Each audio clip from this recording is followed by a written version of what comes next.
अब model world में इन दोनों की डेथ हो जाती है और ये बात पूरे हेवन में फैल गई थी कि जोंग को उसका पार्टनर मिल गया है, मतलब इसका किसी के साथ मैच हो गया है।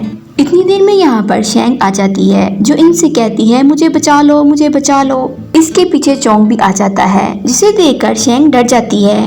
चोंग शेंग से कहता है कि अब तुम मेरी रेवोल्यूशन पार्टनर हो। ये बात सुनकर मास्टर हैरान था कि अभी वो तो पार्टनर चुनना ही नहीं चाहता था, फिर एकदम इसने पार्टनर भी चुन लिया। मास्टर के लिए ये बड़ी हैरानकुन बात थी।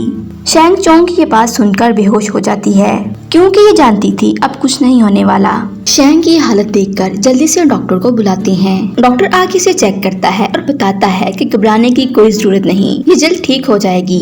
इसने किसी बात का सिर्फ टेस्ट लिया है। अब थोड़ी देर बाद शेंग को होश आता है। वो मास्टर को बताती है कि मैं वहाँ टाइगर बन गई थी और वहाँ पर मैंने इसकी बहुत सेवा की और यहाँ पर इसने मुझे अपना पार्टनर बना लिया है। ये मास्टर से कहती है मास्टर साहब आप मेरे लिए कुछ करें। दूसरी तरफ कोर्ट को भी पता चलता है। वो भी ये बात सुनकर हैरान था कि वो कौन सी ऐसी लड़की होगी जिसे चोंग ने अपना लाइफ पार्टनर चुना है। फिर ये खुद ही कहता है चलो जो भी है, और वो इसके फैसले से खुश था। शेंग मास्टर से कहती है कि मास्टर जी हमारे बीच एज का बहुत बड़ा डिफरेंस है। वो कहाँ मैं कहाँ, मैं उससे कई हजार साल छोटी हूँ, वो मुझसे कई हजार साल बड़ा है, फिर हम कैसे एक साथ रहेंगे। लेकिन मास्टर इसे समझा रहे थे और कहते हैं कि वक्त के साथ सब ठीक हो जाएगा, तुम इस बात की फिक्र ना करो। इसे मास्टर की इन बातों पर गुस्सा आता है कि मास्टर मेरी साइड लेने की बजाय उस चोंग की साइड ले रहे हैं। यहाँ पर एक प्रिंसेस किसी लड़की की फोटो बना रहा था। इसके बारे में बताया जाता है ये भी किसी से मोहब्बत करता था। इसे उस लड़की की आंखें बहुत पसंद थी, लेकिन वो लड़की इसे नहीं मिलती। अब ये प्रिंसेस उसके इश्क में खोया रहता है।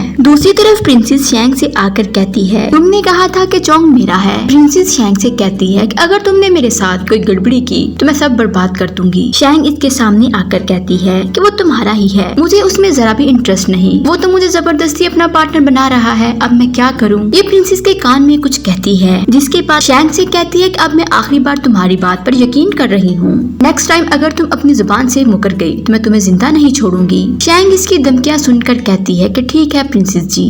प्रिंसेस के जाने के बाद सबको पता चल जाता है कि सब लोग मैरिज पवेलियन के पीछे पड़े हुए हैं। मास्टर शेंग से पूछता है कि तुम इस प्रिंसेस से कैसे बच पाओगी, तुम बहुत तेज बनती हो, अगर तुम इसकी बात को पूरा ना कर पाई वो तुम्हें मार देगी या हमारी इस जगह को बर्बाद कर देगी। यहाँ पर सेकंड प्रिंसेस मॉडल वर्ल्ड में होने वाली हरकत को देखकर हंस रहा था। चोंग इसे कहता है कि तुम अपना ये ड्रामा बंद करो, मैं काफी अपसेट हूँ और तुम्हें हंसी सूझ रही है। सेकंड प्रिंसेस कहता है कि मैं हैरान हूँ कि वो लड़की कौन है जो आपसे मिली है। इसे नहीं पता था कि वो शेंग है। इधर शेंग को रेड रिबन के बारे में पता चलता है। इसका मतलब है जिसके हाथ में रेड रिबन बनता है या तो वो बहुत ज्यादा पावरफुल हो जाएगा या मारा जाएगा। चोंग अपने फ्रेंड से फेरी के बारे में पूछता है। ये 30,000 साल पहले की सारी पुरानी बातें भूल चुका था, मतलब कि चोंग इतना पुराना था। फिर शेंग का रोना बनता ही था। अब नोवा स्टोन डेविड किंग के पास आ चुका था। इसके अंदर प्यार की कमी थी और ये इस पर ध्यान रखता है कि जब कोई लड़की इसके पास आएगी तो इसके अंदर प्यार बढ़ जाएगा। अब वो इसे यूज में लाएगा।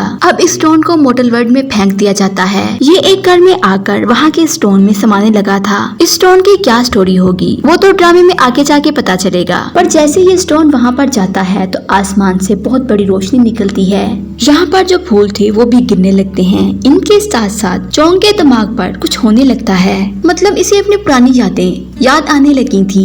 ये खुद से कहता है ये कैसी यादें हैं जो मुझे याद आ रही हैं, क्योंकि ये सब कुछ भूल चुका था। इसे अपने बारे में कुछ नहीं याद था। सेकंड प्रिंसेस शेंग को देखकर कहता है तुम यहाँ पर कैसे, क्योंकि इसे भी अपनी पुरानी यादें आने लगी थी। ये शेंग की बहुत तारीफें कर रहा था। इतनी देर में इसके पीछे चोंग आ जाता है जिसे देखकर ऐसा लग रहा था कि जैसे वो हजारों साल से जानता हो। चोंग कहता है कि पता नहीं मुझे क्या हो रहा है। सेकंड प्रिंसेस शेंग को कहता है तुम यहाँ पर काफी दिनों से हो लेकिन हमारी कभी मुलाकात नहीं हुई। शेंग इसे बताती है कि मैं यहाँ पर काफी सालों से हूँ। ये शेंग से पूछता है कि तुम चोंग से मोहब्बत करती हो। शेंग इसे कहती है कि मुझे उसमें कोई खास इंटरेस्ट नहीं, लेकिन जबरदस्ती उसने मुझे अपना पार्टनर बना लिया है, अब मैं क्या कर सकती हूँ। दूसरी तरफ चोंग आ जाता है। सेकंड प्रिंसेस चोंग से कहता है कि उस फेरी को तुम में कोई इंटरेस्ट नहीं है, तुम उसे छोड़ दो ताकि वो अपनी लाइफ अपनी मर्जी से जी सके। पर चोंग प्रिंसेस को कहता है कि तुम उससे दूर रहो, मैं जानूं और वो जाने। वो इसकी बात को इग्नोर कर देता है, इतना सीरियस नहीं लेता। इधर चोंग शेंग से कहता है कि शादी होकर रहेगी, तुम जो मर्जी करो। शैंग इसे कहती है मैं ये शादी नहीं करना चाहती, आप क्यों नहीं समझते। लेकिन जोंग इसे कहता है कि मैरिज पवेलियन में जो फैसला हो चुका था बस वही होगा और अब मैं तुम्हारी एक नहीं सुनूंगा, तुम्हें भी मेरे इस फैसले को मानना होगा, तुम ऐसे नहीं भाग सकती। इसके अलावा अगर तुमने मुझसे कोई और बात करनी है तो वो तुम कर सकती हो। लेकिन शैंग कहती है कि मेरे पास अब कहने को कुछ नहीं है। इन लोगों को तैयारी करनी थी क्योंकि ये लोग मॉडल वर्ल्ड में जा रहे थे। शैंग यहाँ से चली जाती है लेकिन हर तरफ ये बात फैल चुकी थी कि जोंग के साथ शैंग जरा भी नहीं जचती। सभी इसके बारे में अजीब अजीब बातें करने लगे थे। शैंग का फ्रेंड इसे कहता है मैं तुम्हारे बारे में ऐसी कोई बात नहीं करता जैसे दूसरे लोग कर रहे हैं। इतनी देर में यहाँ पर जोंग आ जाता है जिसे देखकर यहाँ से भाग जाता है। शैंग कहती है ये कितना कमीना आदमी है, पहले मेरी तारीफें कर रहा था अब इसकी तारीफें करते नहीं थक रहा। वही मास्टर आकर भी इसे समझाता है कि ऐसे बच्चों की तरह बिहेव ना करो। ये मास्टर से कहती है कि मास्टर जी मुझे बचा लें, मुझे नहीं जाना, मुझे यहाँ पर रहना है। लेकिन मास्टर इसे कहता है कि मेरे बच्चे तुम्हें जाना होगा, अगर तुम उसके साथ ना गई तो वो हमारी यहाँ की दुनिया को खराब कर देगा। मास्टर इसे एक चीज देता है और कहता है जब तुम मॉडल वर्ल्ड में जाओ इसे पानी में हल करके पी लेना, इसे पीने के बाद तुम्हारी मेमोरी ठीक रहेगी, मतलब तुम्हारी याददाश्त नहीं जाएगी। मास्टर इसे कहता है कि मैं सिर्फ इतना ही कर सकता हूँ। 30,000 साल पहले मैंने तुम्हें जिंदगी दी थी और मैं भी तुमसे दूर नहीं होना चाहता, लेकिन मेरी बच्ची अब कुछ नहीं हो सकता, तुम्हें यहाँ से जाना ही पड़ेगा। दूसरी तरफ यहाँ पर सभी लोग जमा हो रहे थे। वहीं इन दोनों की सेरेमनी स्टार्ट होती है।